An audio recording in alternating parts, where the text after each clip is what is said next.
Guys, I'm here to tell you we've got a jam-packed day between the possibility of war with Iran. I've got the governor of Indiana, Mike Braun, scheduled on the show to talk about the Chicago Bears coming to Indiana. It's a big one. And the media defense of Representative Ocasio-Cortez. Good Lord.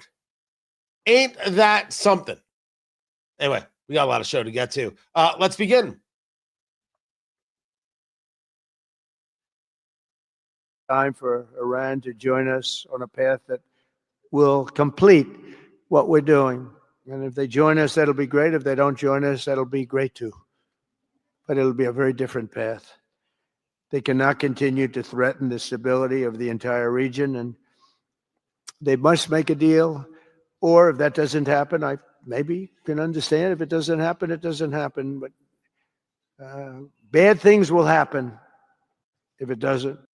Now, I'm here to tell you that we're hearing about a possible war action with Iran as early as this weekend, and I'm telling you, I have no idea what possibly they're going to hit. Because I'm going to walk you through where I'm at. And if I take a look at military targets and military conversations with its hits from the United States and with the two aircraft carriers we have in the region, I don't see what we've done to thwart the Ayatollah, to thwart the IRGC, to stop them from abusing the people. There's only one hit that I think works. Tony Katz today. Good to be here. Good to be with you. Find everything at TonyKatz.com. Also, the governor of Indiana, Mike Braun, scheduled to be with us with this announcement that this is a serious happening. The Chicago Bears possibly coming to Indiana. You're Pritzker and you lose the Bears? Yeah, but they're still going to be called Chicago. I have got that story. We'll hear what the governor says. And remember, ain't nothing done until it's done. What is done is that the message has gone forth, and the full-on rehabilitation of Representative Ocasio-Cortez is going forward. And you say to me, for what reason would you be trying to rehabilitate Representative Ocasio-Cortez? Ocasio-Cortez failed epically in Munich. And so much so that everybody's talking about it and rallying to her defense. The people over there at, I think it's New York Magazine, write, Alexandria Ocasio-Cortez's appearance at the Munich Security Conference, one of the world's premier foreign policy events, seemed to be a step in the direction of higher office. It was supposed to be a triumphant foreign visit for Ocasio-Cortez, who is, on the national level, the best current hope for the American left. She's the best. She's the best current hope for the political left, which is an admission from New York Magazine that, of course, that today's American left are Marxist. It's an admission. They're not Democrats. That's not what they are. Though she acquitted herself well in a majority of interviews and panels in Munich, is that right? Is that right? If you say so. It continues. One stumble stood out. Questioned directly about whether the U.S. should send troops to defend Taiwan in the event of a Chinese invasion. She stalled for about 20 seconds. Now, if you did not hear what it is that Representative Ocasio-Cortez said, what she said was, well, you know, Taiwan thing, it was really bad. It was brutal. And it was so brutal, it was so obvious to everyone that she failed to be able to answer the question because she had never once thought of the question, because to have this kind of foreign policy understanding, well, takes study.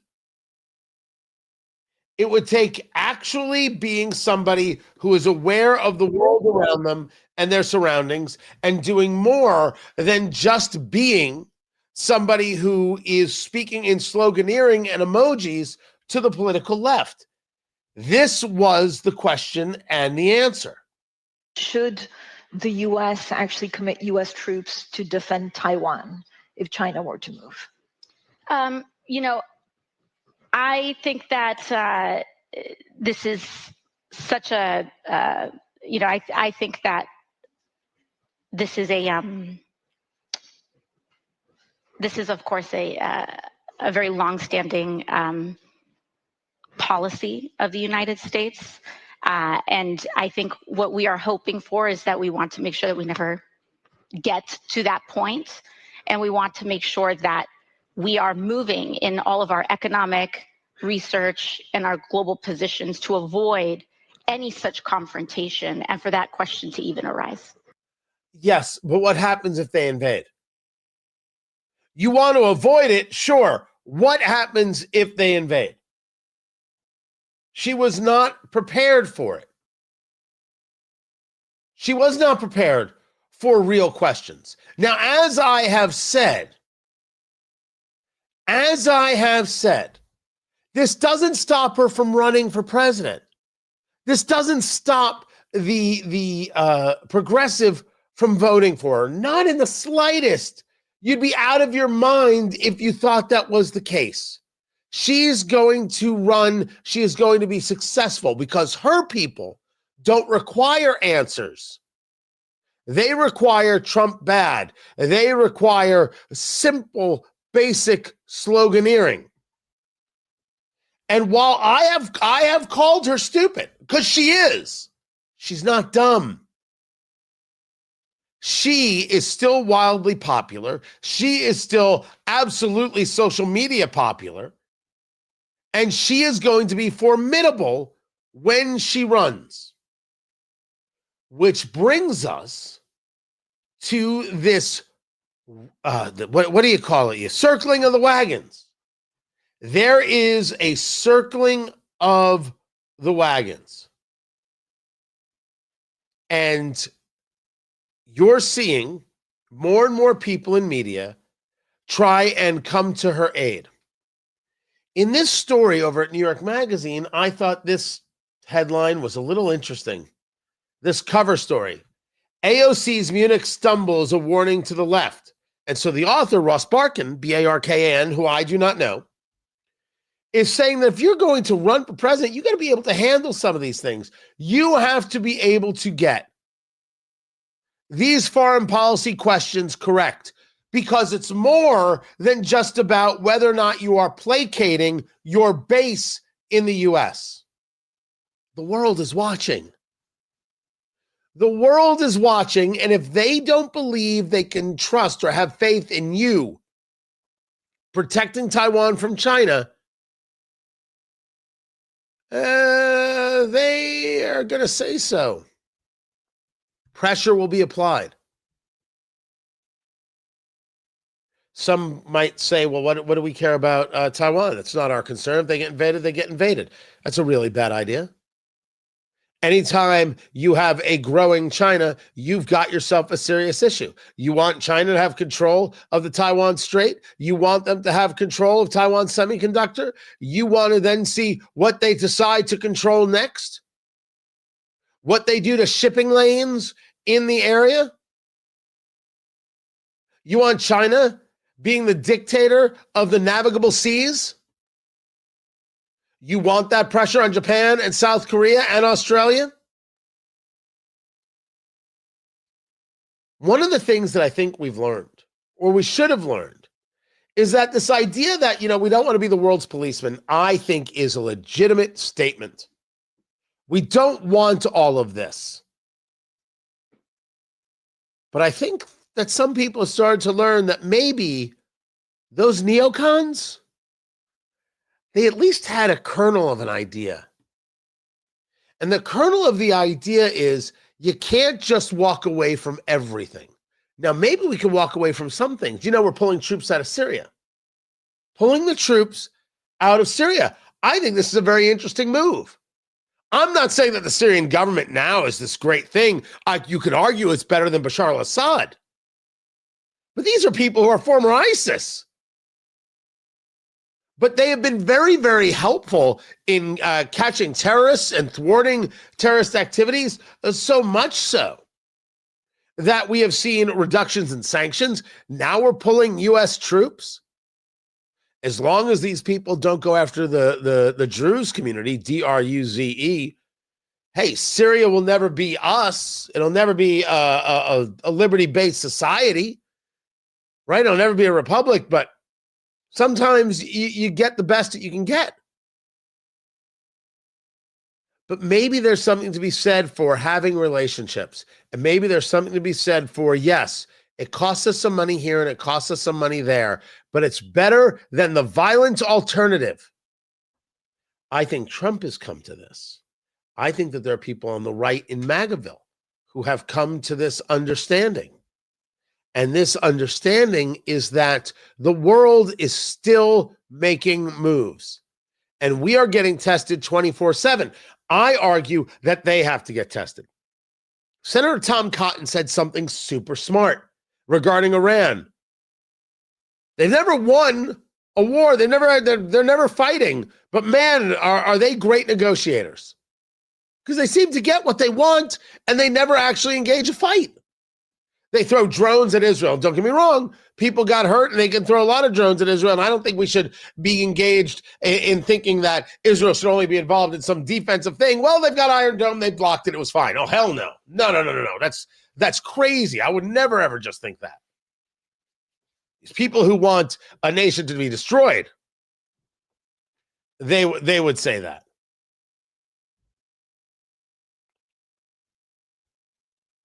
You got to be able to understand the world around you. That is extremely important. Trump understands the world around him. Oh, they can lambaste him and the left can hate him all they want. It doesn't matter. All this talk about Greenland, Europe is thrilled that the United States is right now trying to get Greenland because they know if they do, it's better for them than having the Russians or the Chinese having pieces of Greenland. Everyone in Europe will sleep better no matter how much they complain or moan or kvetch or bitch. It won't matter. That's the real world. The world knows how dangerous it is. And what Representative Ocasio-Cortez said is, I don't know how dangerous the world is. I've never thought of these things. And for New York Magazine to say it was a stumble while putting her on the cover is very, very important. And while the rest of media is trying to talk about how well she did, she didn't do well. She didn't do well. She doesn't have the mind. That doesn't mean that back in the States, she doesn't have the potential votes. She's running. She is positioning herself to run. You will doubt her and ignore her and dismiss her at your own peril. I'm not about to. She ain't bright, but she ain't dumb. The world may be concerned, but you're not going to get left-wing Marxists from the university set to care. We've got real issues ahead of us. And this, even if the left is noticing, it doesn't stop others from trying to insulate her from any criticism. I'm Tony Katz. This is Tony Katz Today.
Welcome back, Tony Katz.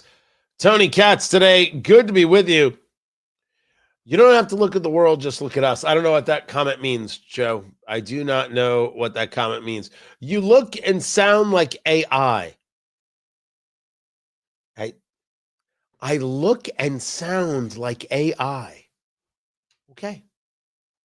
There it is. Fantastic. Glad you guys are here. Greatly appreciate it. Looking forward to the conversation with Governor Mike Braun. This whole thing about the Bears is fascinating. The possibility of them coming to moving stadiums to Indiana. I mean, that's a big shift and sea change for something in the NFL. What does it do to a city like Chicago? Is it demoralizing? IA would not have a runny nose. Yes, IA would not have allergies. That is accurate. Wholly accurate.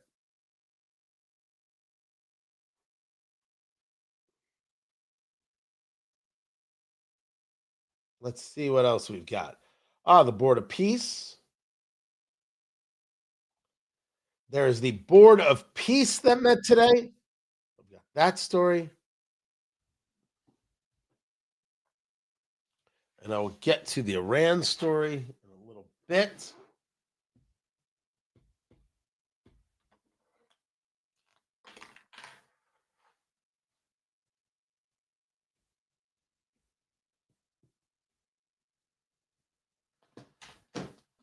You mean that's in D.C.? You're talking about the Potomac? Oh, I didn't know that. Well, Mom Donnie's New York is a very special thing there, producer Lynn.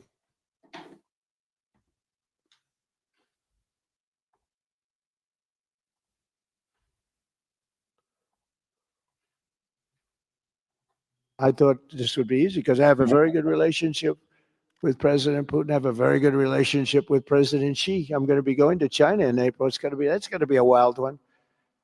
I said, but we have to put on the biggest display you've ever had in the history of China. You know, last time I went to China, President Xi, he treated me so well. He gave me a display. I never saw so many soldiers all the same height, exactly the same height within a quarter of an inch.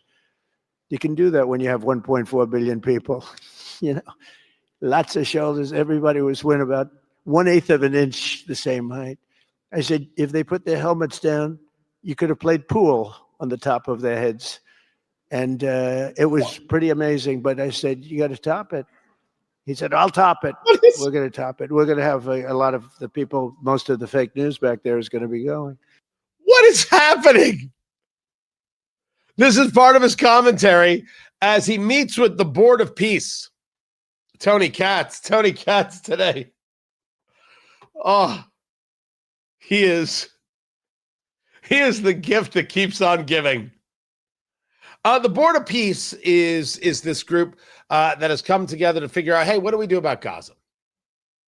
How do we engage a rebuilding here of Gaza? How do we go about creating a better society? How do we allow for the end of the terrorism? Jared Kushner spoke at the event. We cannot change the past, but I think that what you're seeing today is that we can potentially change the future if we focus and do this in the right way. We tried to structure this meeting like a proper board meeting, like we do in the private sector, where we have all the preparation, we get the right people together, and we really report on what our challenges are, what the opportunities are, and what are the approaches. What you've seen today is just a small sample of the work that's been done. And I really want to thank the entire team that's worked so hard at this. A lot of these people are volunteers. They're doing this not for any personal gain. People are not personally profiting from this. They are really doing this for their children and for their grandchildren, and because they want to. Now, I'm going to say, Jared Kushner, so we can just get it out of the way. Some people are going to personally profit from this. Just so we all understand it. We don't have to question it. We don't have to act shocked when it occurs. Some people are going to personally profit from this. But I think that as this as this is forming is that there's going to be people who mock this, people who try and mock Trump for putting this together. There were protesters outside, and they're board of peace trying to figure out how to create a better Gaza, and they're all in their keffiyehs, and they've got quite literally they created their own dismembered Donald Trump.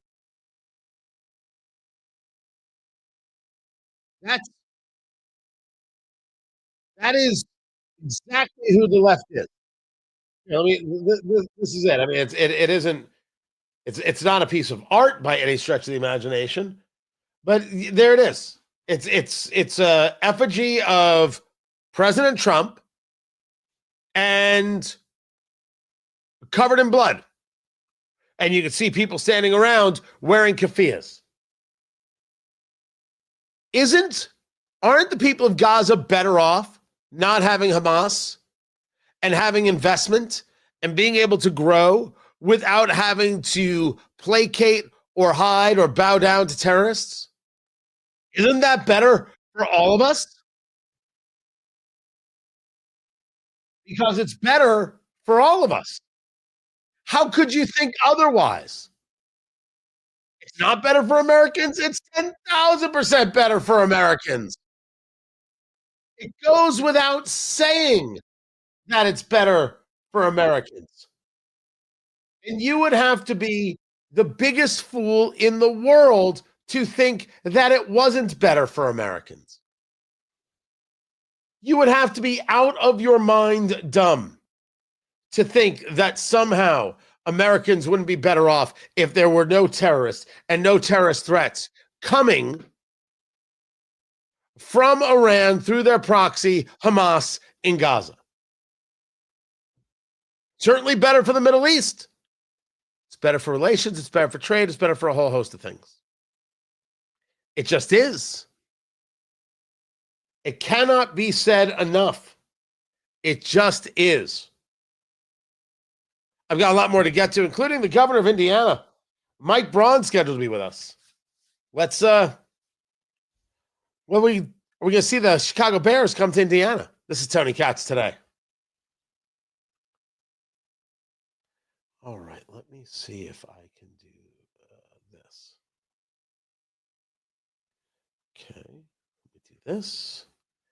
And let me do this. And let me do this. And then let me call here. No.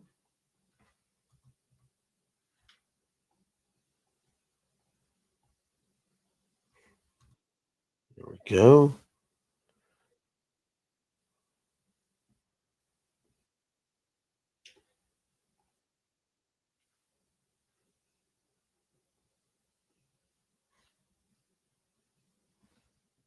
Let me try this.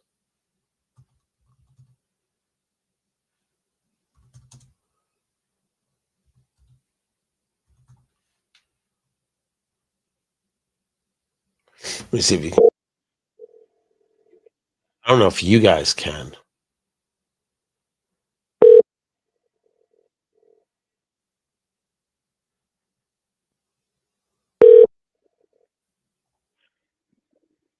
Governor Tony Katz, how are you, sir?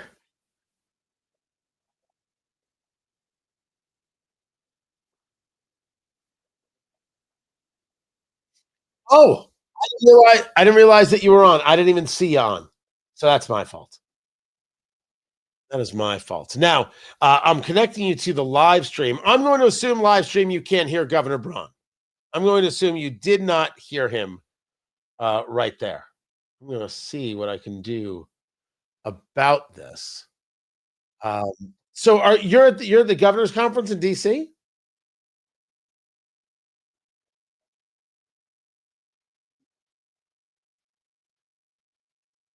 Okay. Now, when the White House does a dinner, is it chicken or fish?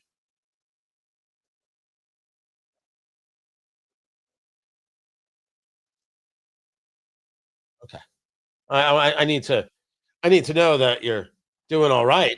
I need to know that. Okay. Let me see if I can do this. There we go. Let's see if I got that right. Now I think they can hear you. Now I think the people can hear you. So say hello, Governor. Hello, Tony. There it is. Just that easy. So we're back in a couple of moments to the radio show, and so we'll go then. But you're there with the governors there in DC. Has it been a casual conversation? Is it a tense conversation? What has been the subject so far? Well, so far it's been the RGA, the National Governors Association, will have some stuff, I think, beginning tomorrow.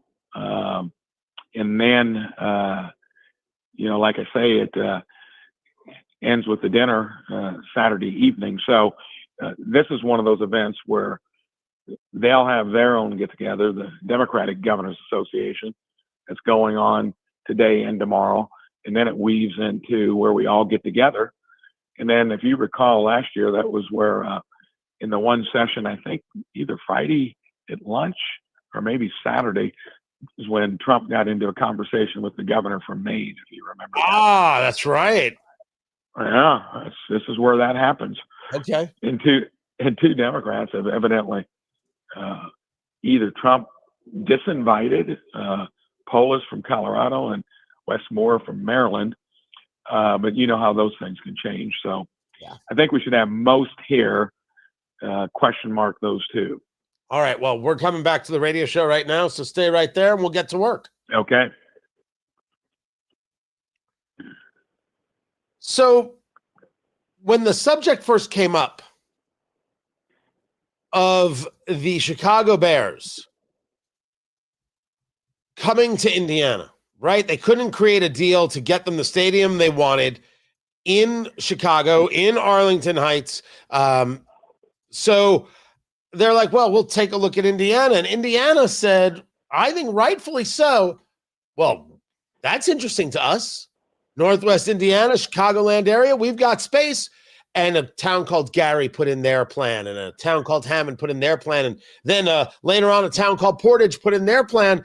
And the state went about trying to say, hey, we can make this happen. And you're going to save so much money for your team by being in Indiana versus being in Illinois. But there's got to be some investment. And that has been my point, that I don't think any stadium deal can come if the Bears are not going to have some skin in the game. Tony Katz today. Good to be with you. The governor of Indiana, Mike Braun, joins me right now. He's in D.C. for the Republican governors meet up there, the RGA, and then he'll be meeting with all the governors and President Trump over the weekend. And, sir, this has been a back and forth thing. And when you're talking about NFL teams moving their site, the place where they play, it's a big deal. So let's start with where we are. What is it that got passed today from the House Ways and Means Committee here in the Indiana General Assembly? And where do you think this takes us? So I'll get to that, but I want to tell you the context of 3 years where the Bears had been dealing with their own state and their own city, and mostly they got the cold shoulder. So we actually started this conversation before it was even a public issue to make sure we were doing all the due diligence, and to where it had to be done without much public discussion. And that all crossed the threshold when they made their statement in terms of how far we're along. And yes, we did what needed to be done in our own state government to make sure that we were never going to be holding it up or an impediment to it. Blessing for me is building a business over 37 years. I understood the dynamic, being governor, to have to kind of orchestrate it. We weren't going to do anything that jeopardized their own due diligence, but it is now publicly in a place where some are saying it's a done deal. It's a big move from where it would have been just weeks ago when they were still saying this is a bargaining position from the point of the Bears wanting to work something out. So let me I think I saw today where the state legislature didn't make a move on doing anything, and that's public. So these are a lot of things starting to drop. After Indiana made its move, it seems that the Illinois legislature decided not to have their meeting about this. But you talk about this has been in the works. Was this something that started after you became governor, or did this start before your term began? I think from my kind of recall of the timeline, this has been off and on as a discussion in terms of what are the Bears going to do. They definitely did. They got a lease remaining at Soldiers Field. And Arlington Heights, of course, is what you heard about. And that's where everybody thought it was going to go. Probably 4 to 5 months ago, though, that wasn't working out. They weren't seeing anything happening in Chicago from the state legislature. That's when discussions behind the scenes started occurring. And all I can tell you is we were engaging. We were never the holdup, and it actually moved pretty quickly from that point to where we are now. Talking to the governor of Indiana, Mike Braun, about the possibility of the Chicago Bears moving to Indiana. Now, as I understand it, they would play their games in Indiana, new stadium in Indiana, but they're still going to call themselves Chicago. They're still all Chicago. They're still going to be based in Chicago. Or are they talking about bringing team operations to Indiana? So I think they've gotten a pretty good glimpse of what the difference of being a business in Indiana would be compared to the state they've been domiciled in. So my thinking is going to be obviously a stadium and all the things you generally get around it, all the ancillary economic benefits. And they're going to probably be poised to move as much logistically that makes sense into a state that's going to be easier to have a business in. And those details aren't fleshed out. We're just getting the stuff we know we need to get done with the due diligence they have to do, to where it just cascaded to a point where many are surprised. Of course, I've got folks saying it is a done deal. It's not that, but it's moved a long way. So now we see that this is possible. We see that they're talking about it openly, that they are open to the concept. Let's talk about the money, sir, because there's a real argument about what these things cost and what they cost Hoosier taxpayers, right? The people of Indiana and every state, anytime they deal with a pro team and, oh, they need a new stadium, and here they have billions of dollars, but they never put up any money, and we're the ones who end up paying for the stadium. My argument has been that I am fine with the ancillary things as we discuss them. I'm fine with off-ramps. I'm fine with new highways, these infrastructure things that will be huge for us, but there has to be some skin in the game. The Chicago Bears have to write a check in the conversation that we're having now about a possible stadium. Do the Chicago Bears write a check for their own stadium? So when you get into those details, I'm not going to discuss them publicly, but oh, you can. I'll tell you this. This is one where you can look very closely in terms of a general model of what we did with the Colts. And of course, all of the things you just said in a fairly short summary will be part of that discussion. And yes, skin in the game is something that I think is going to be part of this. How you extrapolate economic benefits into it, how much this means in terms of economic development, which gets into that cash flow projection. I think things have worked out well in our own state capital, economic development wise. There's just as much, if not more, leverage to help an area that needs it, which would be the region, and especially that Hammond-Gary area. So skin in the game, you like that, I like that. And as we get to the final deal, working through due diligence, that'll all be part of what we're fleshing out. I have seen where there are reports that the Bears will be upwards of $2 billion in. Can you give us any inkling of not even the dollar amounts, but yes, indeed, the Chicago Bears, if they come to Indiana, will indeed have skin in the game? I'll tell you this much. When they can factor in the amount of property tax savings that they will receive at the level they're at in Indiana versus at the extreme level they are where they're currently at, that's part of how they're viewing this. And yes, I'm not going to give you an amount, but there's going to be skin in the game. That's all part of what we're working out.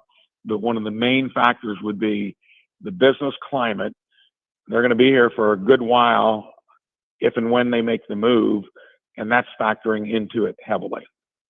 Talking to the governor of Indiana, Mike Braun, this possibility of the Chicago Bears putting a stadium in Indiana, playing in Indiana.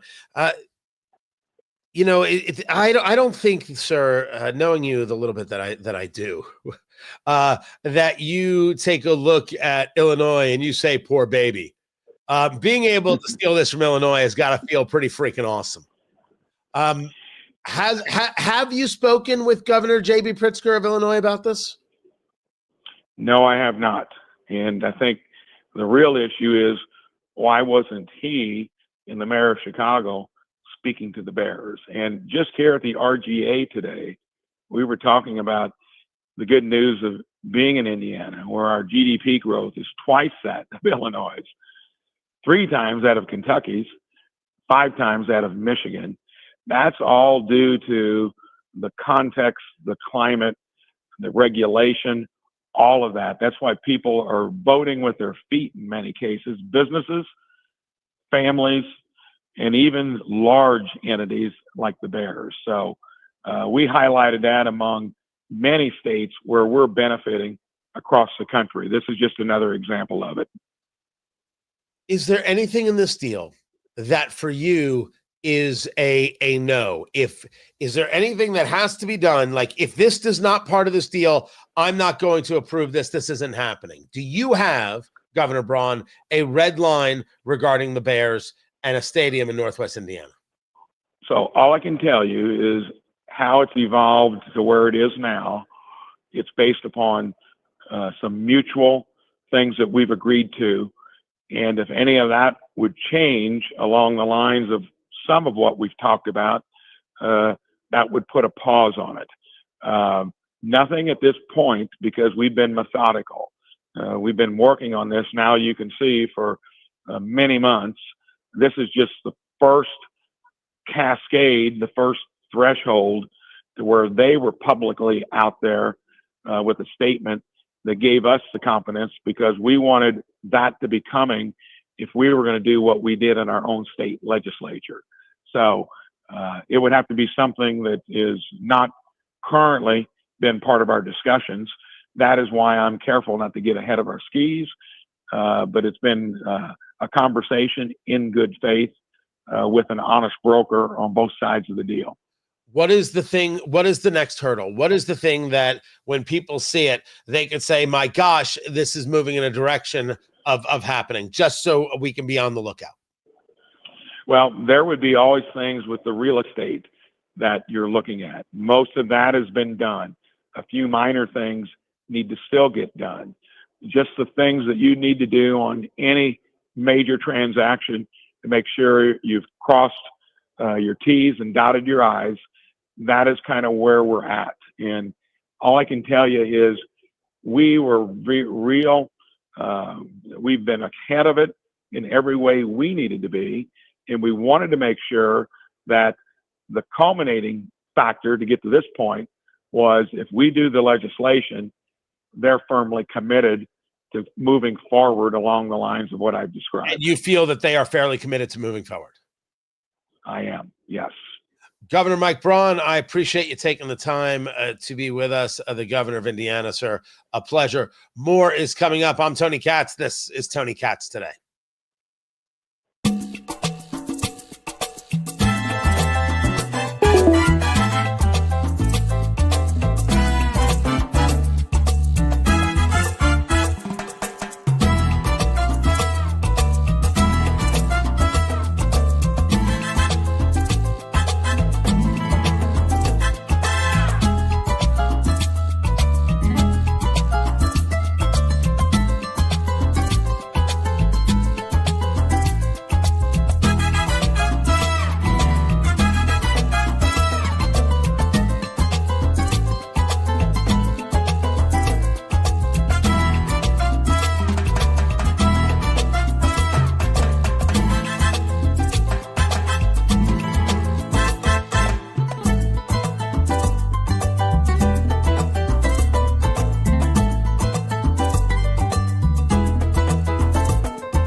Welcome back.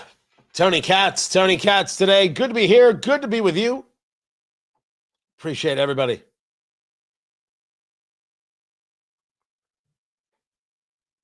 Being a part of it.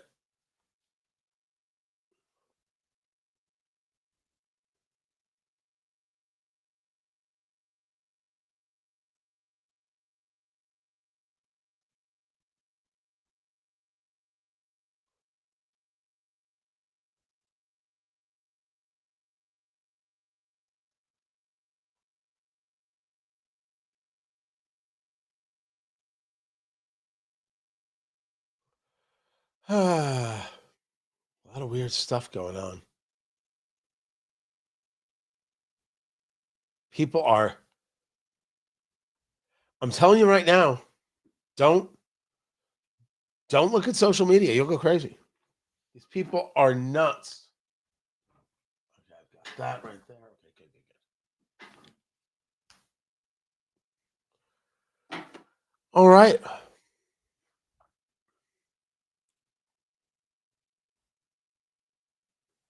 Someone can't believe I had the governor of the state on to talk about the Bears. Okay. I swear to you, it's getting weirder and weirder.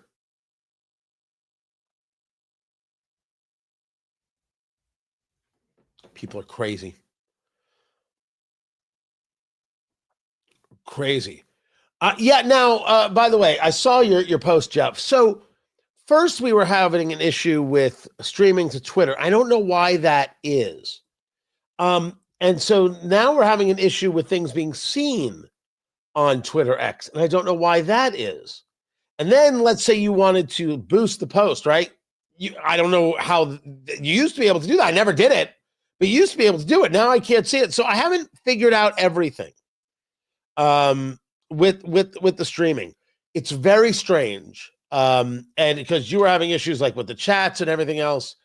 Here's what we're noticing. It goes through these really weird cycles where when we're live streaming itself, it isn't, the numbers are not massive. When we take a look at numbers and Toto, the numbers look much better on the mobile side.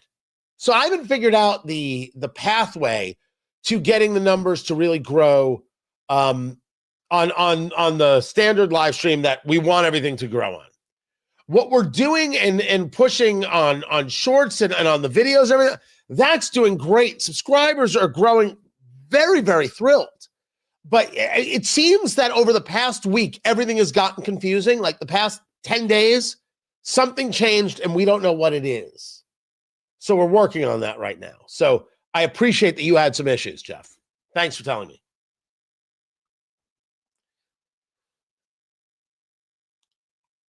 My morning show producer had a very good point. And his point was nothing exists in a vacuum.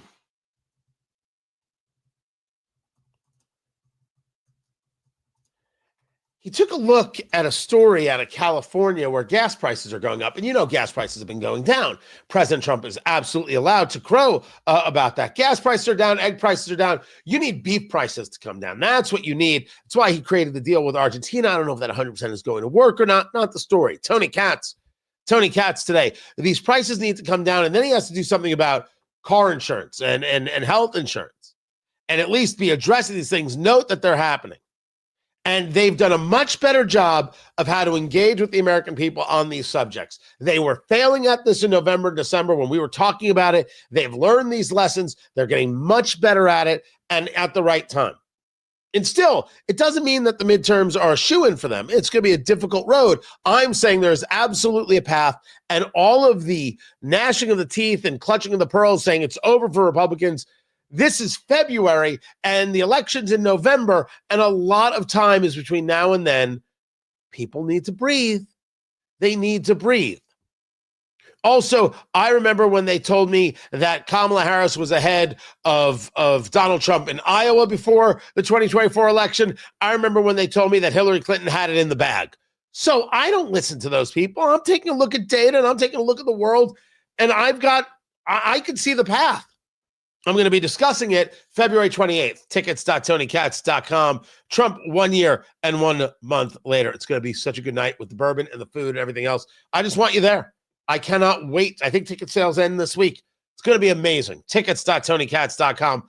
Can't wait. It's going to be so good. I want to see you there. Come on down to Indianapolis. It'll be terrific. Hyatt Regency. Trust me on the bourbon too. I know what I'm doing. It's going to be fantastic. But my producer, Carl, in the morning show, he said, you see these gas prices going up in California. And you got to ask yourself why that's happening. It's happening because a refinery shut down. And if you've been paying any attention, that we don't have enough refineries in the United States. It's been a problem for years. One refinery has an issue. Next thing you know, gas prices are up. And you've got issues everywhere. We don't have enough refineries. It's been a problem for forever. His point was, if you take the refineries in California and you start saying that they're having problems, and you start seeing them shut down for a week here, 3 weeks there, something like that, now they're pulling gas from other spots. Supply and demand, gas prices go up. And is this a tactic that gets used to try and show the American populace gas prices are up, Trump can't handle the economy, put the Democrats in charge? Is it all a play? Now, whether or not I think Gavin Newsom has control over refineries, well, that's a different subject. Is it enough of that's an interesting thought to make me watch it? I'm not a conspiratorial guy, but yeah, I'll watch it, and we need more refineries. This is Tony Katz today.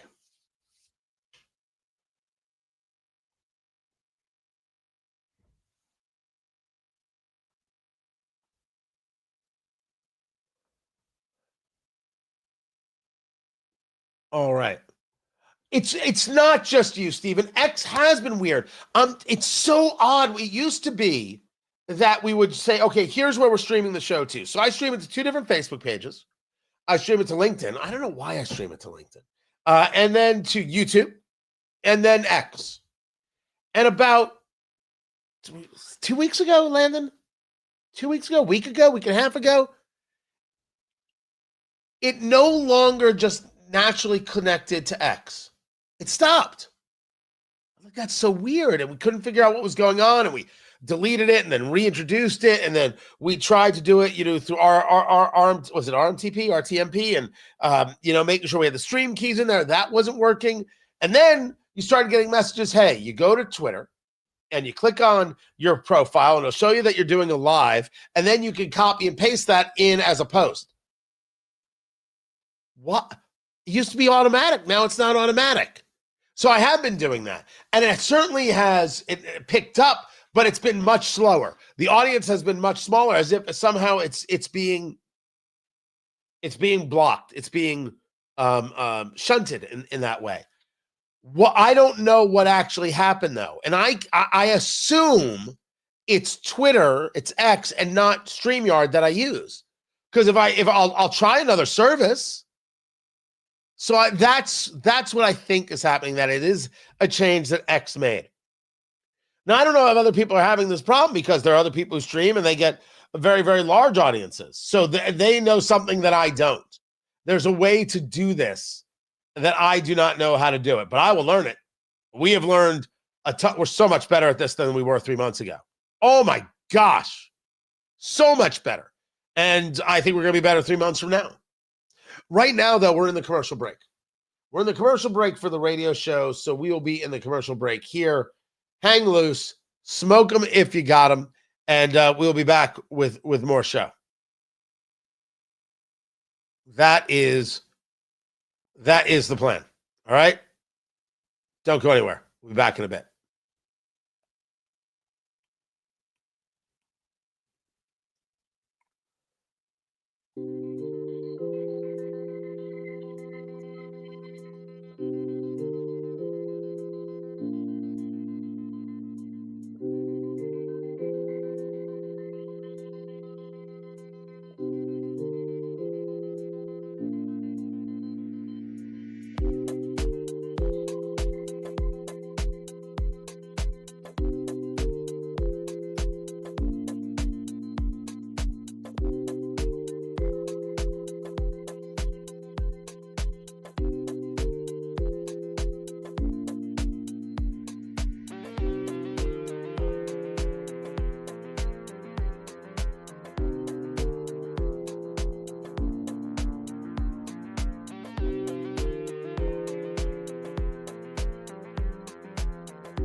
Welcome back, everybody.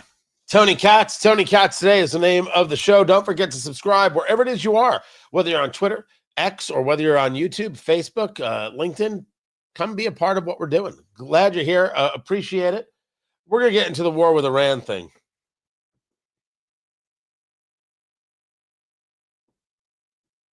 Because I hear what's getting said. I just don't know how it's supposed to work. I have a theory. I'm a man with a theory. I will bring it to you as I'm often a man with a theory about what is possible. What is it that we can or will or should see? But if we're going to hit Iran, there's only one thing to hit, and I don't think that's military. It's just my take, but we'll get into it.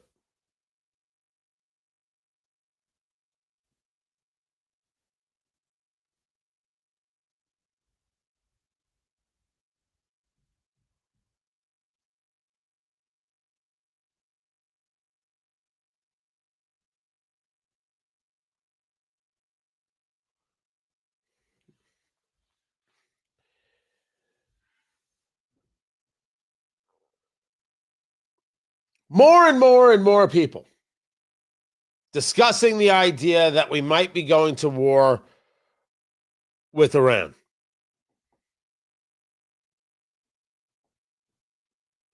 And I cannot square the circle on how this works. Tony Katz Today. Good to be here. Good to be with you. I was going to give the number. I should give the number. 833-468-8669. 833. Got Tony. That's how you get to be a part of the show. Live streaming, any place you get your live stream. YouTube, Twitter X, Tony Katz. Look for Tony Katz on YouTube. Facebook, Tony Katz Radio. I get the issue. The people who don't believe that Iran is a problem and is a detriment to peace in the region don't understand the region. And I'm not just talking about Tucker and Candace. I'm talking about people who want to believe that somehow whatever Iran does, that's their business and not our business, and we don't have to concern ourselves with it. Not only do you have the funding of terrorism and regarding Hezbollah and Hamas and the Houthi rebels, you have an Iran that is very disruptive to what can be a more serene situation. Are these people in these regions ever really going to like each other? Not necessarily. I ask you right now, does the United States really like Canada and Mexico? Maybe it should be asked a different way. Does it matter? It doesn't matter if we like the Mexican government. What matters is on areas of trade that we can work together, we do. And what matters is they're respectful of our border. When they're not respectful of our border, I believe that we should be proactive in telling them so. I do not think we do a good enough job of taking Mexico to task on what they have allowed to happen. I can argue, as you could argue, taking a look at the data over the last 4 years, that Joe Biden put America on a suicide mission. It was, call it suicide, call it attempted murder of a nation. That's obvious. The unwillingness to protect the border was purposeful. I'll say it today. I'll say it every day. It is reality. It was purposeful.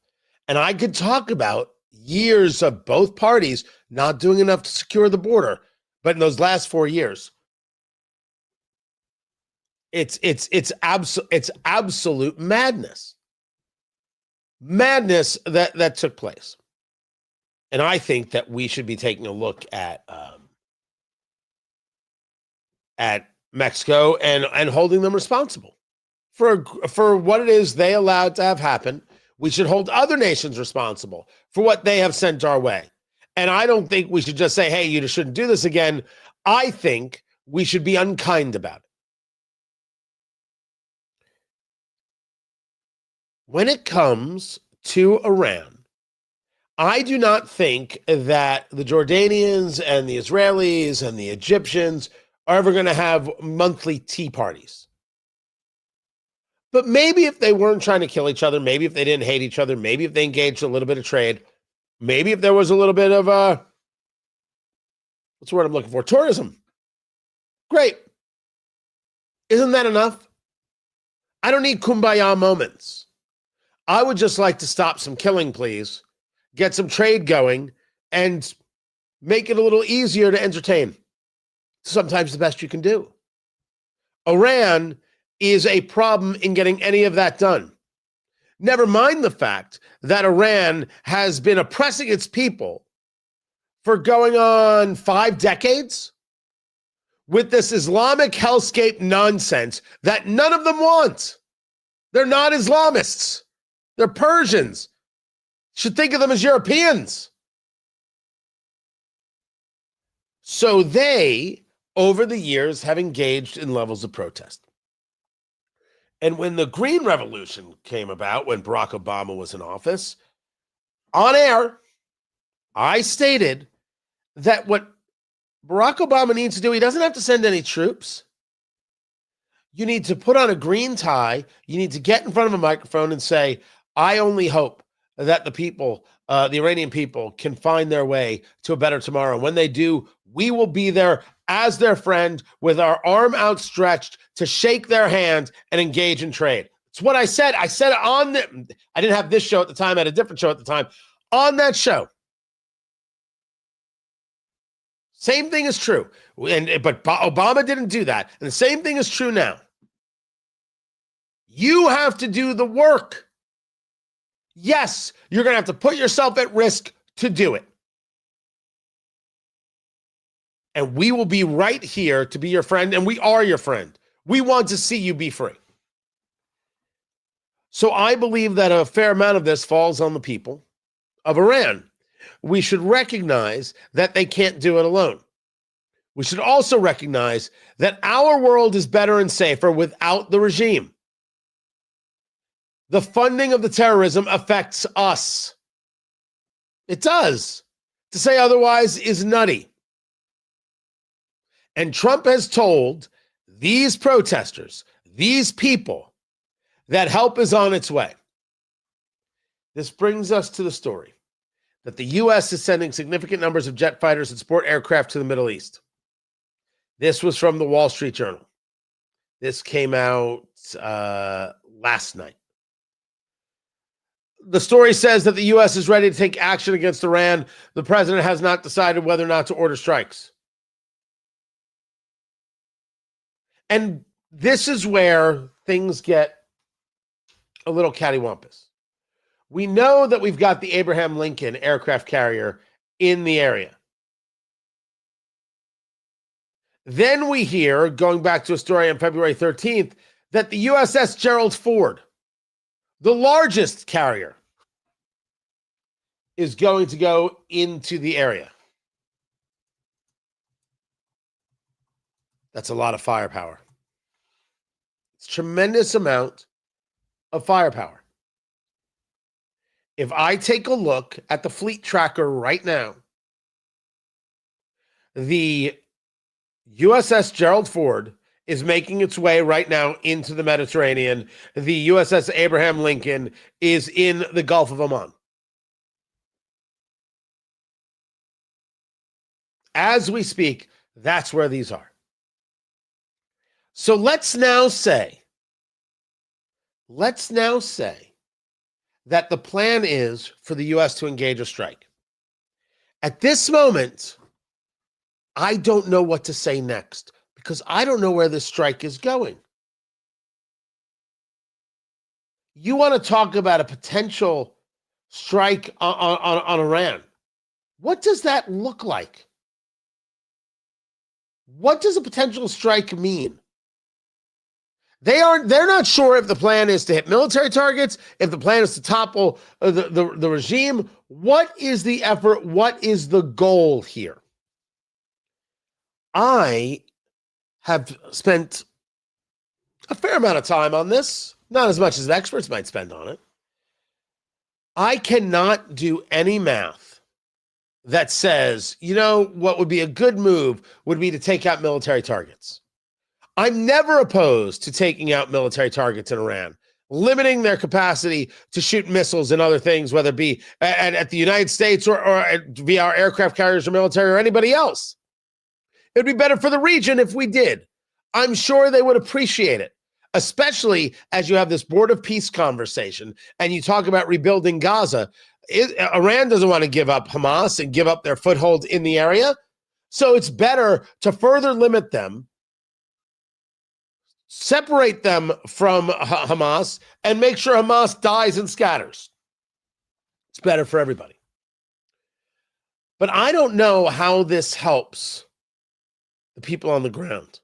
How does hitting the military targets engage regime change? Regime change comes from a dead Ayatollah or a removed Ayatollah, which means you have to give him a path out. So when Trump keeps talking about wanting to negotiate with the Iranians, I've made the argument, negotiate about what? Does that mean that the Ayatollah stays in power? In which case, the money is still flowing, the IRGC stays in power, and the people are still subjected to hell.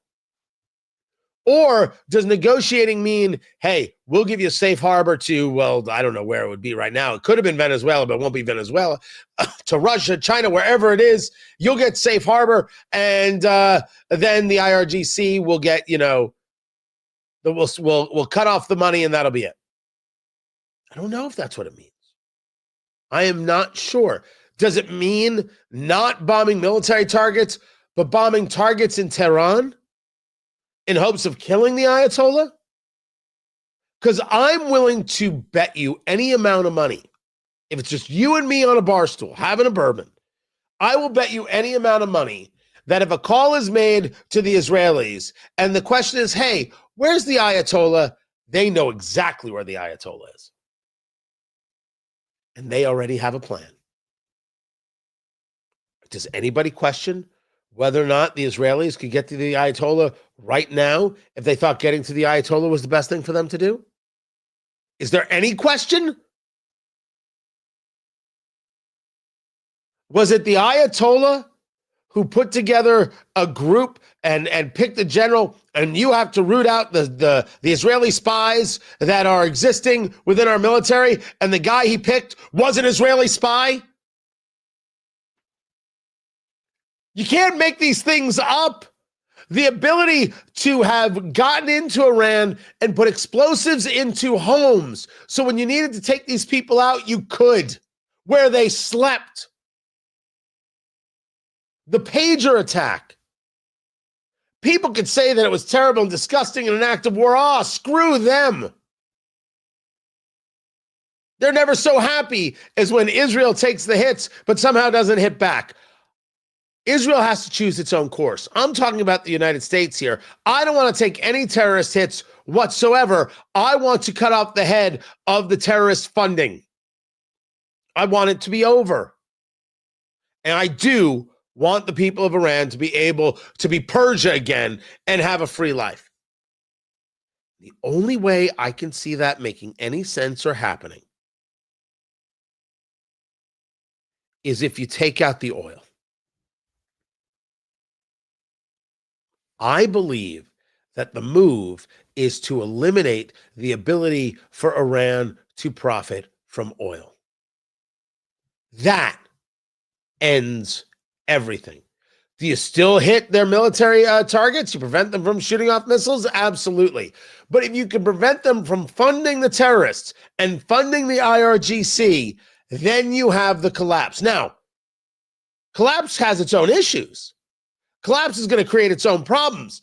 But when we talk about a war stance, I'm asking, what is it that you're trying to get done? If there's a war stance that involves them not being able to shoot any more missiles at anyone in the region, okay, but you still haven't done anything for the people who are trying to be free in Iran. And if you're going to live up to that, you're the guy who said, President Trump, help is on its way. He has to go. So either you want to negotiate a deal where he gets to go and live out the rest of his days in peace, hating the United States, or you're going to take him out, or we're going to starve him out. The only way to starve him out is to end their ability to make any oil. I could be wrong. I could absolutely be wrong. But I have no idea what it is we're going to be hitting and why anybody would think that hitting some military targets would make a difference to how things happen in Iran on the daily basis. I don't get it. But I'll be watching this weekend. We'll see if we take some shots. I'm Tony Katz. This is Tony Katz Today.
There we go.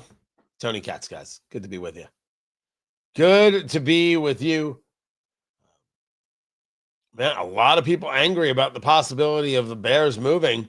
We don't want this. We don't want to pay for this. Why are we always paying for this?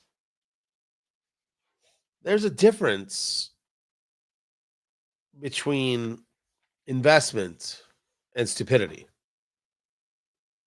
There's a difference. I don't know why we shouldn't note that. The question is, how much skin in the game will the Bears have? If they have none, well, that's a problem. And this is Mayor Johnson. He's supposedly pretty angry.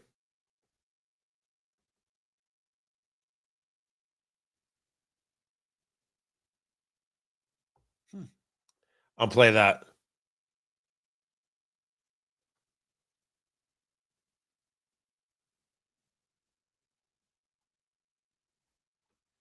All right, we're coming back to the show.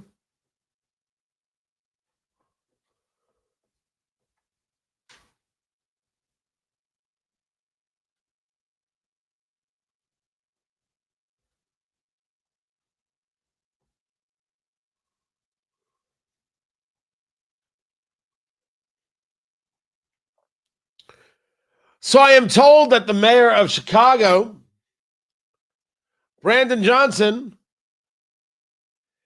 is super angry at the possibility that the Bears might be leaving. Now, I haven't listened to this, producer Landon, so finger on the dump button in case the mayor gets all sorts of nasty, because we don't. Last thing we want is to play that. Is my face straight? Okay. Hold on a second. Is it not playing? All right. Keep it No, straight it's face. not. Ah, I'm gonna have to go get that. I'm gonna have to go grab that. Oh, that's killing me. I can't believe it's not playing. Tony Katz today. Good to be here. Good to be with you. I will grab that audio. I will make it work. Nope. Instead, we're gonna have to listen to Bernie Sanders be all angry and upset, screaming about the oligarchs. They are sick and tired of people like Sergey Brin, the co-founder of Google, who is spending $20 million to defeat this tax on billionaires. Mr. Brin, you are worth $245 billion. Since Trump was elected, you have become over $100 billion richer.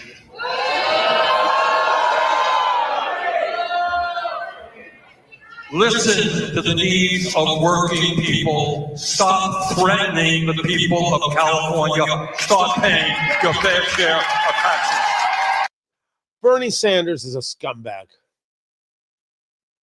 He's going to sit there from his perch and decide that Sergey Brin, co-founder of Google, isn't paying his fair share of taxes because only Bernie Sanders knows a fair share. That is a lowlife of a person.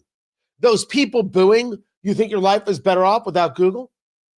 They created the thing the world uses. You think your life is better off without it? I'm not saying everything they do is perfect. I'm not saying that they are without sin. I'm not saying that they should be without watchdog. I am saying that you have created nothing. Bernie Sanders never created a damn thing in his entire life. There is no accomplishment to his name through the work of his own sweat. A city mayor, a congressman, a senator. He wrote a book, allegedly, and his wife bankrupted a college. That is the grand total sum of Bernie Sanders, a man who has never signed the front of a paycheck, who never once made investment, telling other people whether or not they're good. This oligarch nonsense you've got going on, do you know how just unbelievably boring it all is? And why would any 18-year-old buy into this? Why are you buying it? Isn't it better to ask, how do I become the billionaire? If you taxed the billionaire at 100% and took all of their money, that would be better. Because if you're taking all his money, they're going to take all your money. Better only if the state just prescribes to you what you need for your day, for your week, for your month. That is not a world that I want to live in. And I think that we should fight you in the streets if we have to, because what you are proposing, Bernie Sanders, goes contra to the Constitution that affords me a Republican form of government in Article 4, Section 4. You've created nothing, and your minions booing like a bunch of freaks created nothing. Nah, it's good that Sergey is fighting a billionaire's tax in California. It's good that we recognize that attacking people for having made a living or inherited money isn't smart. It's jealousy. It's evil. It's utilizing government in its power for the sake of utilizing its power. It doesn't create a better society, a freer society. It doesn't create a richer society. It creates nothing. it takes away everything. Bernie Sanders couldn't build a society if his life depended on it, because he's never built anything. He's 80 years old. He never built a thing except a class of very, very anti-intellectual student groups that are pushing nonsense on our kids. So, congratulations there, I guess. This is Tony Katz today. All right. Oh no, don't ever talk about the money he's made. Nah, never held a job and he's worth millions. It is unbelievable. Yeah, that's what I had, man. Did it play? No, it's not playing. Yeah, it's only playing left channel. So I needed both channels. So you can go in. Can you do that? All right. So it only plays left channel. I can't hear it. And so I'm not sure what the audience hears, so I don't play it.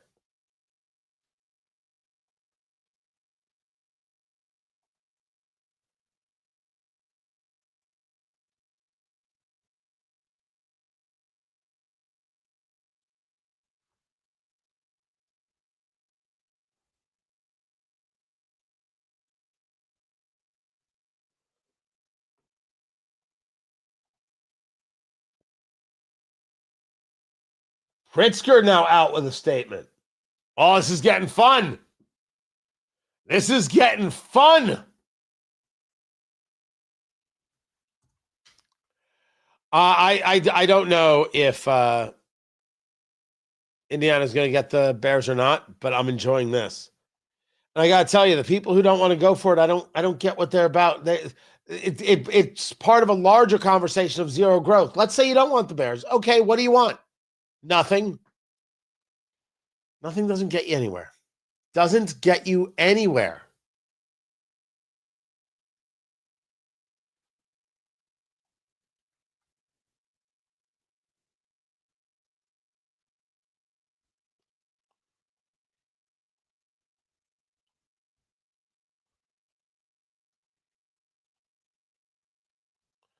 I'm just going through some stuff right now, making sure I've got everything for what's next.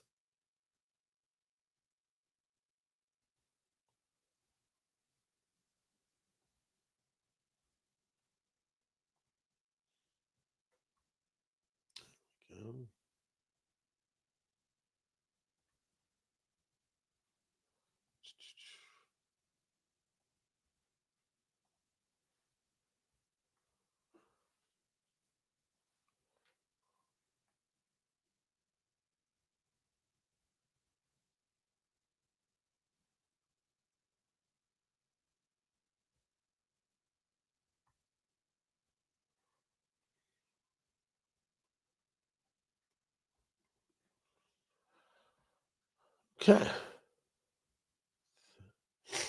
All right. I will try and throw that in here right now.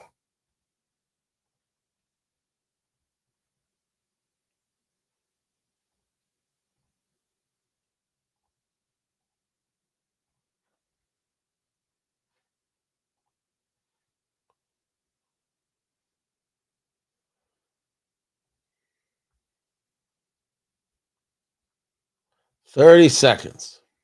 Got it. It's weird when we do this with the radio show and you gotta wait for the radio show to come back. Let me see. Can you hear this? Is my face straight? Okay. Yeah. Okay. All right. Keep a straight face here. The bear. He's keeping a straight face. Good Lord. Oh, all right. We've got 3 more. I have so much more stuff to get to. My God. This show, man, it moves. It's cooking.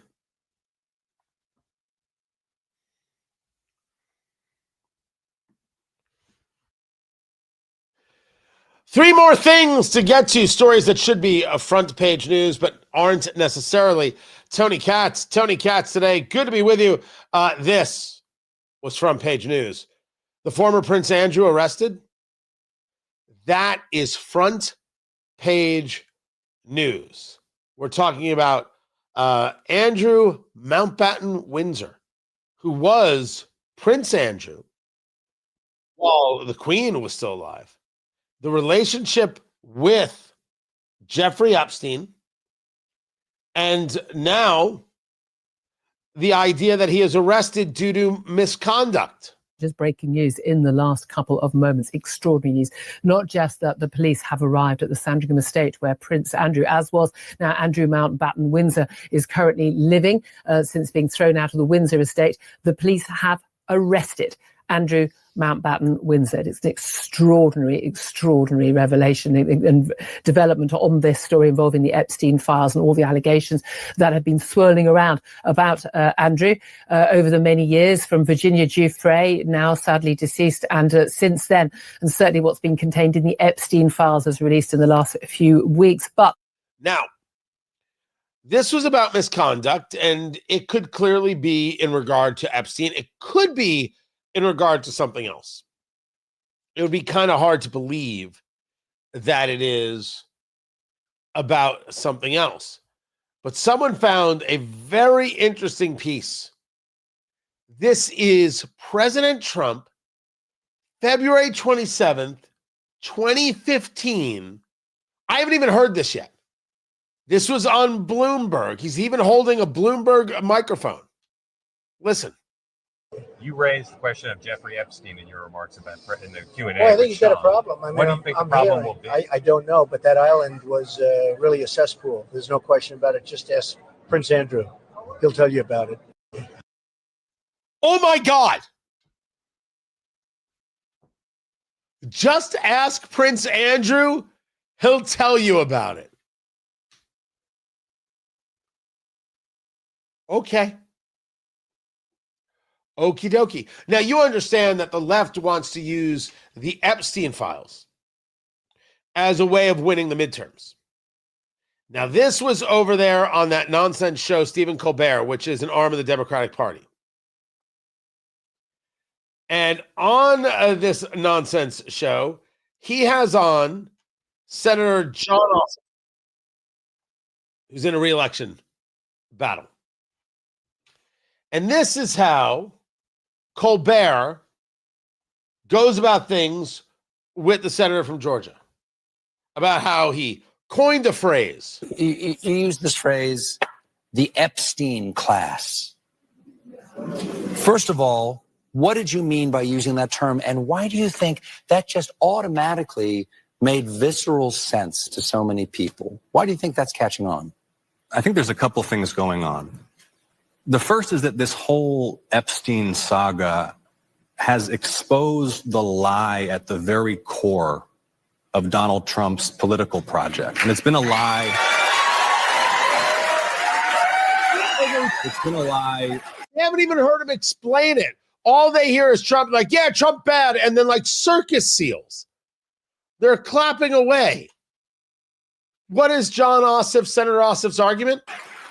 It's been a lie since he came down the golden escalator, which is that this guy cares about or ever wanted to do anything to help working class and middle class Americans. They worked so hard to suppress all of this. They didn't want any of this to come out because Trump world is all over it and so closely connected. Yes, like Bill and Hillary Clinton in Trump world. Just all over it and so connected. Team Trump made a mistake by not releasing everything. We said it here. We meant it here. They believe that they could just say Epstein and somehow it's only going to connect to Trump. They believe that they can do this and they can push this. This is their lever, and this is how they can win the midterms. There's a way to handle this. There is a way to go about dealing with this because Trump is not connected to any impropriety whatsoever. Trump is now connected multiple times to calling out the impropriety and the people who were engaging in it. Prince Andrew, what you just heard, Ghislaine Maxwell, which you had heard earlier last week. If you want to argue that there were rich and powerful people connected to Jeffrey Epstein on both sides of the aisle, that would be rational and normal. Us finding who was involved with abusing children and bringing them to justice, that would be rational and normal. John Ossoff is not rational and normal. Progressives are not rational and normal. They want to know how they can utilize something to destroy their political enemy, and they don't care that children were raped and sex trafficked. They don't care. Blue-collar America takes a look at trade deals, and they say Trump cares more about me than this party of college elitists who don't give a damn if I didn't study gender studies, right? They don't care about me. That's reality. What he's engaged in is projection. It is clear that the Republicans are the ones talking about the working class, and it is clear that the Democratic Party, which is to say the progressives, are the party of elitists and elitism. With Jeffrey Epstein, we should together be saying, find the people guilty and charge them. And what John Ossoff, the senator of Georgia, is saying, Trump bad. They don't care about children.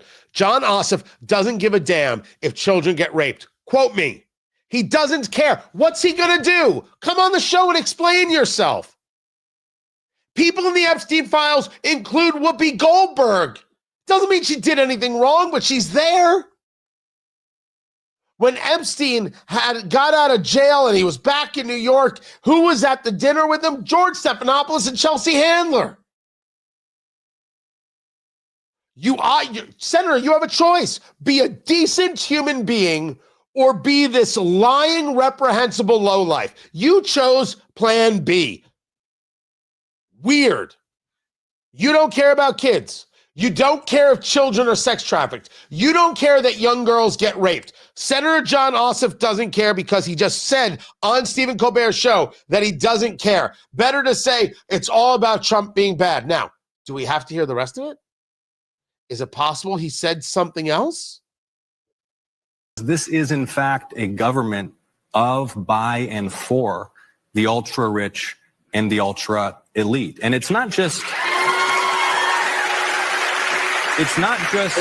about who they are, but look at what they've done. They have cut health care in order to slash taxes for the wealthy and well-connected. People across the country are suffering. And so it just speaks to the hypocrisy of the MAGA movement and of the president. I also think there's a deeper issue here, which is that the corruption underlying Trump's rise in American politics and a class of elites who pour billions into political campaigns who are unaccountable and who have... You mean like George Soros? Go on, call me an anti-Semite because I talk about George Soros. I dare you. Go on. I'm waiting. By the way, I don't think I get some special pass because I'm Jewish. I think anybody could talk about anyone, anywhere, anytime. Anytime. I'm a human being with a mind, and I can understand things, and I can come up with ideas and thoughts and opinions based on data, and I have no good thought about George Soros or his beta male son, Alex. I don't. By the way, he presents as beta. I've never met the dude, so I don't know, might be a nice guy. But this is their whole argument. You just saw it played out. Does John Ossoff care about children? No.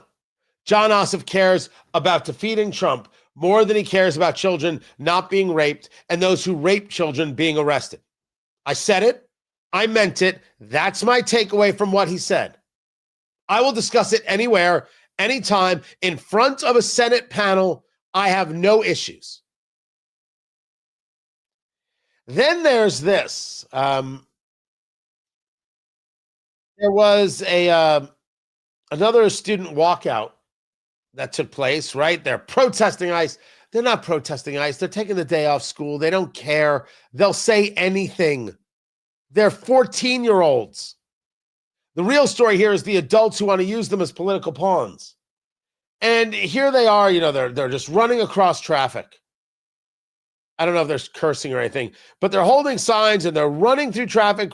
The light's green, by the way, and they're just running, and they're running to Dunkin' Donuts because clearly nothing says I'm in a protest quite like, a chocolate glazed. This is what schools are doing. This is how schools are endangering students. During school hours, letting them run through traffic. But then there's this principle. By the way, finger on the dump button there, producer Landon, who informs students that if you walk out of school, go back to class and we're good. If you stay out here, we will get your names. You will be suspended. Okay? That is your option at this point because you are operating outside the bounds of what was granted. That event was canceled. You left school without permission. Your rights do not supersede the school. So if you understand that, that is your option. If you wish to return, Dr. Damiani will let you in that door over there. If not, I will be getting your names. You will be suspended. Okay. That's my guy. And that's how it's done, kids. That's how you remind students that they are not special. They are 16. Get your butt back in class. Oh, you're allowed to feel things. Oh, you're allowed to think things. You might have a different opinion than me on a whole bunch of things. Nothing wrong with that. But this is school time. Get your butt back in class. You're not special. Your mother lied to you. Fantastic work. Absolutely thrilled to see it. I did have one more thing. I was talking about, I had three more things, and I did have one more thing. And I thought I had it right over here. Oh, I hate it when I lose track of things. Oh, that's right.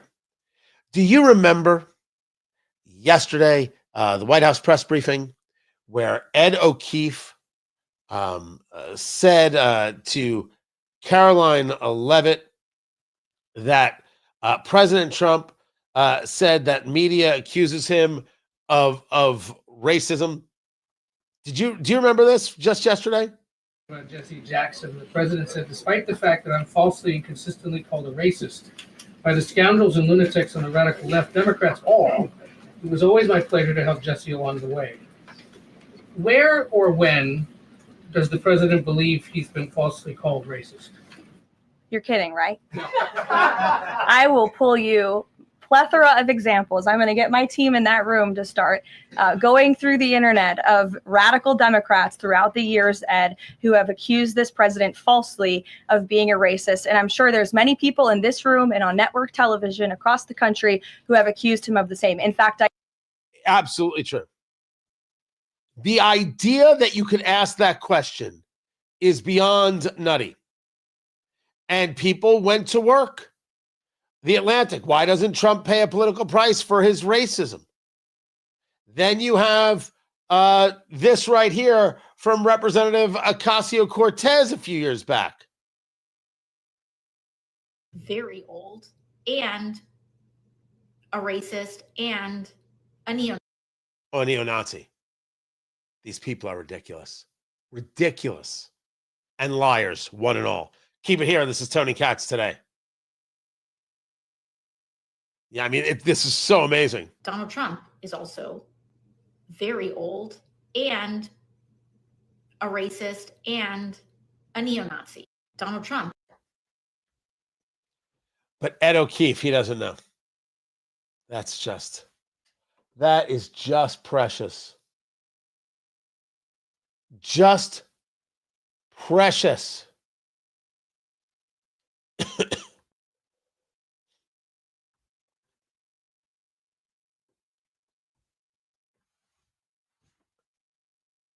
By the way, where they were running out of the school was A.C. Reynolds High School in Asheville, North Carolina. That's where they were running across the street.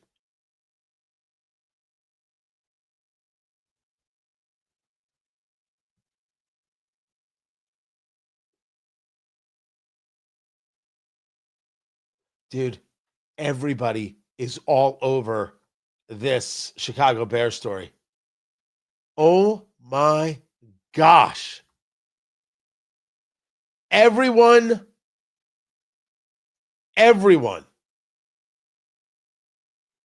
Because Illinois looks really bad. People are arguing that Illinois has been having this discussion and not doing anything about a stadium for 5 years. 5 years. Okay, then. Well, that's something. That is something.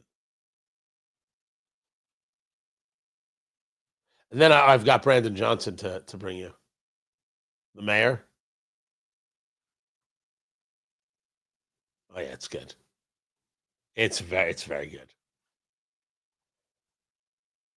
Oh, he needs to keep the straight face. Absolutely. Absolutely, he does.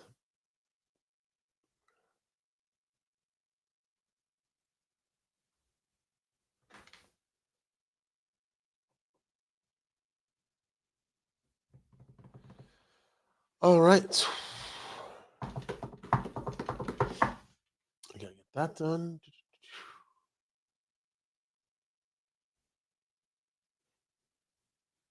This was I actually have it right here. This is Pritzker. It's not a flattering screenshot right there. That's not flattering at all. What is Pritzker? It's the governor of Illinois here. What does he have to say?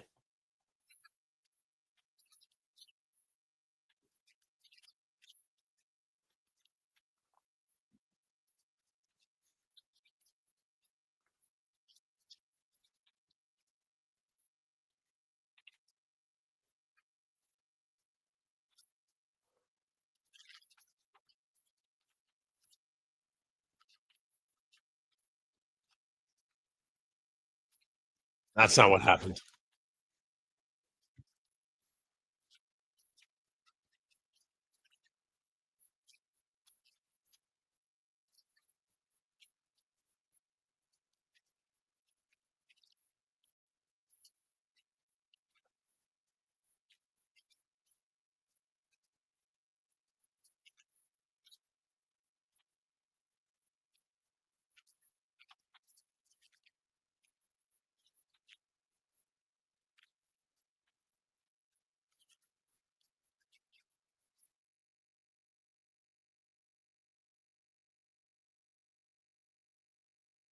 Are you telling me you didn't hear that?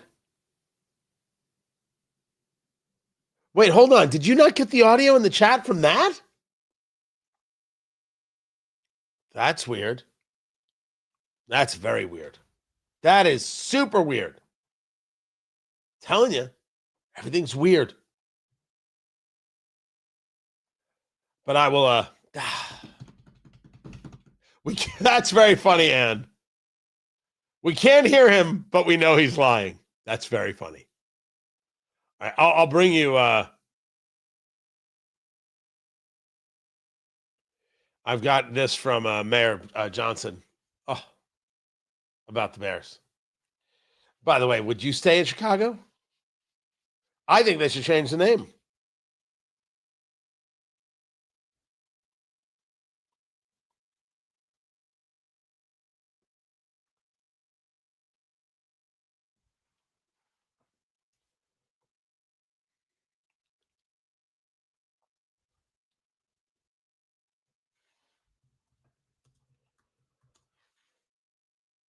I'm telling you, this story about the Chicago Bears possibly moving to Northwest Indiana, it's taken on a life of its own.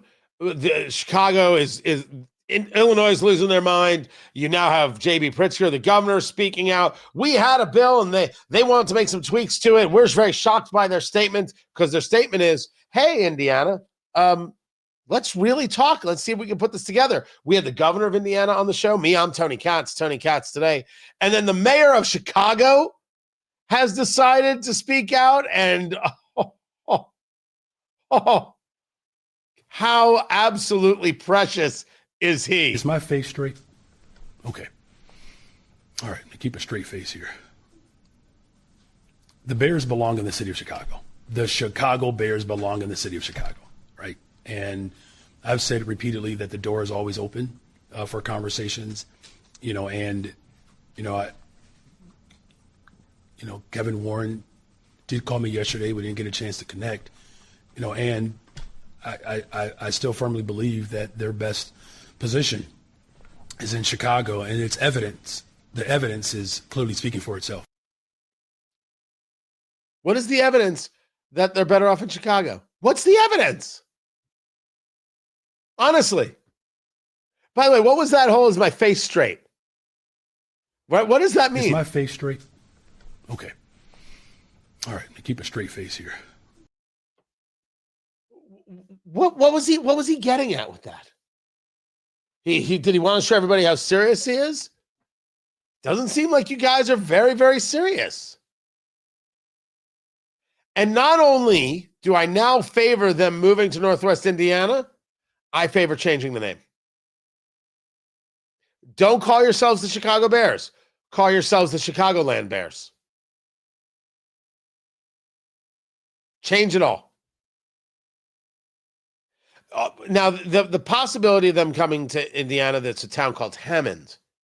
They're not going to call themselves the Hammond Bears. I would lose my head. They'll still call themselves Chicago Bears, but this is getting fascinating. And this is not a done deal. Know what you think it is. But you really think Chicago is better than Indiana? What are you, out of your skull? This is Tony Katz today. Not with you as governor. I'm not with Pritzker, and not with you as Mayor Brandon Johnson. Not in the slightest. The Gary Bears. That's by the way, somebody has said we should call them the Hammond Wolves because it's Wolf Lake. Is that where they're going to be, or could be?